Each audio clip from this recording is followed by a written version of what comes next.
Nagbabala ang Municipal Veterinary Office ng Mlang sa panganib ng avian influenza o bird flu, hindi lamang sa mga alagang manok kundi maging sa kalusugan ng tao. Ayon kay Municipal Agriculturist Engineer Arlene Encarnacion, maaring mahawa ang tao sa sakit na ito dahil sa viral infection na katulad ng COVID-19.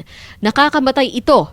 Sabay diin na kapag nagkaroon ng kaso, kinakailangan agad na mag-depopulate o pagpatay sa mga apektadong hayop upang mapigil ang pagkalat ng virus. Dagdag pa, airborne ang naturang sakit kaya mabilis itong maipasa sa iba pang mga manok o ibon. Kaya't kung mapansing may sakit ang mga alaga, pinapayuhan ng publiko na agad itong iulat sa Municipal Agriculture Office at huwag hintaying lumala ang sitwasyon. Nagpapaalala din ito sa mga residenteng niluluto ang mga hayop na nagkakasakit sa pag-aakalang nawawala ang virus dahil posible pa rin anyang kumalat ang virus sa tao. Paalala niya, ang mga taong exposed sa mga apektadong hayop ay kailangang i-isolate ng 3 araw at sumailalim sa antiviral medication bilang pag-iingat.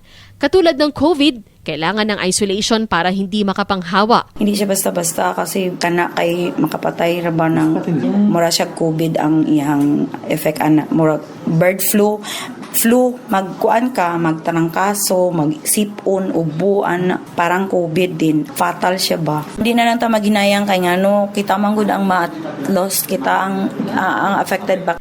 Cherry May X. Tapia, NDBC Bida Balita.